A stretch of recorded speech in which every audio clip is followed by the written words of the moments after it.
Hello lovely viewers, আসসালামু আলাইকুম। Cooking and handcraft চ্যানেলে আপনাদের সবাইকে স্বাগতম। আজকেও আমি নিয়ে এসেছি সন্ধ্যা বা বিকেলে নাস্তা বানিয়ে খেতে পারেন এমন একটি নাস্তা।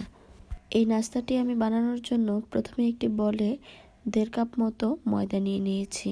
আপনারা চাইলে কিন্তু এই নাস্তাটি আটা দিয়েও বানাতে পারেন।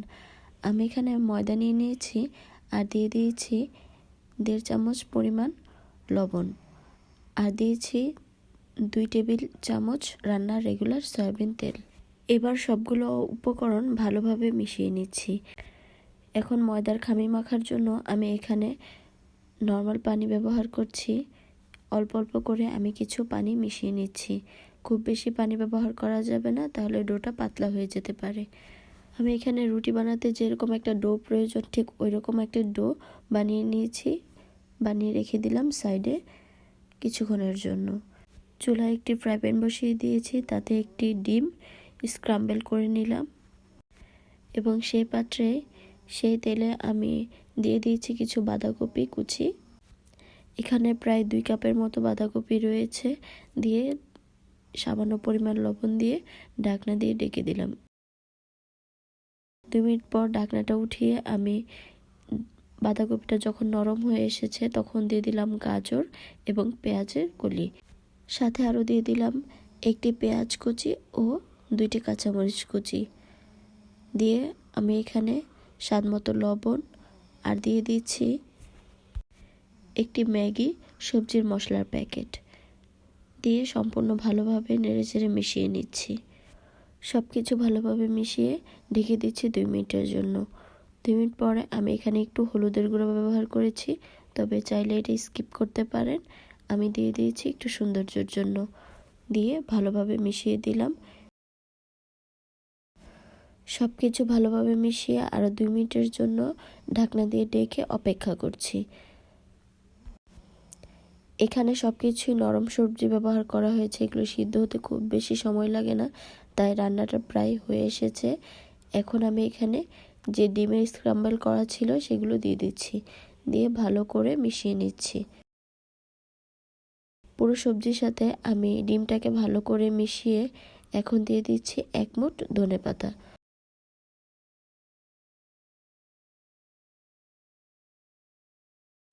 সব সবজি ঠিক মতো সিদ্ধ হয়ে আসলে আমি এখানে 1 মুঠ ধনেপাতা দিয়ে ভালো করে মিশিয়ে নামিয়ে নিচ্ছি।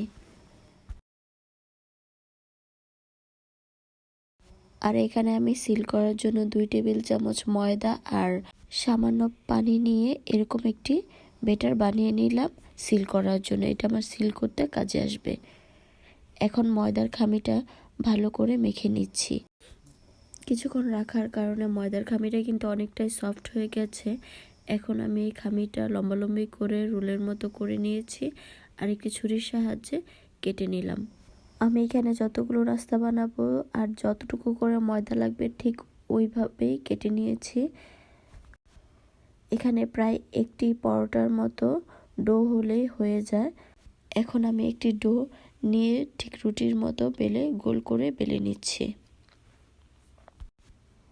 রুটির মতো গোল করে বেলা হয়ে গেলে আমি চারপাশ দিয়ে ছুরির সাহায্যে 4 কোণা করে কেটে নিচ্ছি। দেখুন, আপনারা দেখলেই বুঝতে পারবেন এখানে আমি একটি গোল রুটিকে কিভাবে চারপাশ দিয়ে কেটে 4 কোণা রুটি বানিয়ে নিয়েছি। এই 4 কোণা রুটিটাকে আমি আবার 2 ভাগ করে লম্বালম্বি করে 2 ভাগ করে কেটে নিচ্ছি।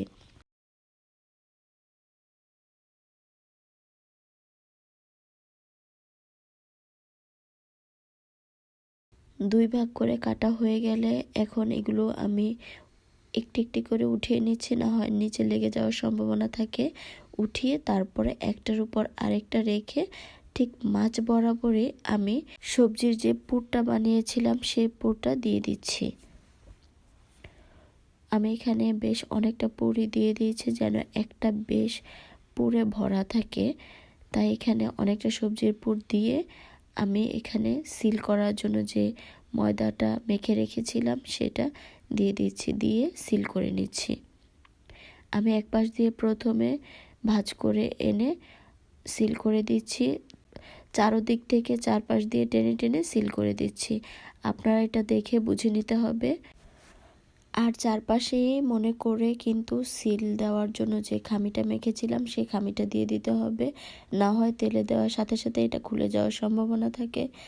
তাই আপনারা সিল করার জন্য যে খামিটা দিয়েছিলাম সেটা দিয়ে চামচের সাহায্যে লাগিয়ে তারপর সিল করে নেবেন। আমি এভাবে 3টা নাস্তা এখন বানিয়ে নিয়েছি, বানিয়ে ভেজে নিচ্ছি। চুলায় একটি ফ্রাই প্যান বসিয়ে দিয়েছি এবং তাতে পর্যাপ্ত পরিমাণে তেল দিয়ে এটা ডুবো তেলে ভাজতে হবে। তাই আমি বেশ খানিকটা তেল দিয়ে সবগুলো নাস্তা দিয়ে দিচ্ছি। সবগুলো নাস্তা দিয়ে চুলাটা মিডিয়াম আঁচে রেখে আস্তে আস্তে বেশ কিছুক্ষণ সময় লাগিয়ে নাস্তাগুলো ভেজে নিতে হবে। আমি কিন্তু এখানে উল্টে পাল্টে বেশ কিছুক্ষণ সময় লাগিয়ে সবগুলো নাস্তা ভেজে নিচ্ছি। দেখুন নাস্তাগুলো কিভাবে ফুলে উঠেছে। বাড়িতে মেহমান আসলে বা আপনারা সন্ধ্যার নাস্তা হিসাবে কিন্তু এই নাস্তাটা বানিয়ে খেতে পারেন, একবারে পারফেক্ট হবে। এই নাস্তাটা খেলে কিন্তু একজন 2টা নাস্তা খেলেই একদম পেট ভরে পুর হয়ে যাবে। ভেতরে যেমন সবজি ঠাসা, বাহিরটা এরকম ক্রিস্পি, খেতে কিন্তু খুবই ভালো লাগবে। এই মুহূর্তে আমার বাসায় আর কেউ ছিল না, তাই আমি এখানে 3টে নাস্তা বানিয়ে আপনাদেরকে দেখানোর জন্য ভেজে নিয়েছি। বাকিগুলো আমার পরিবারের সবাই যখন চলে আসবে তখন আমি সবার সাথে শেয়ার করে নিব। আশা করি আমার পরিবারের সবাই খুব পছন্দ করবে। আপনিও বানিয়ে খাওয়াতে পারেন আপনার পরিবারের সবাইকে, তারাও কিন্তু খুব পছন্দ করবে।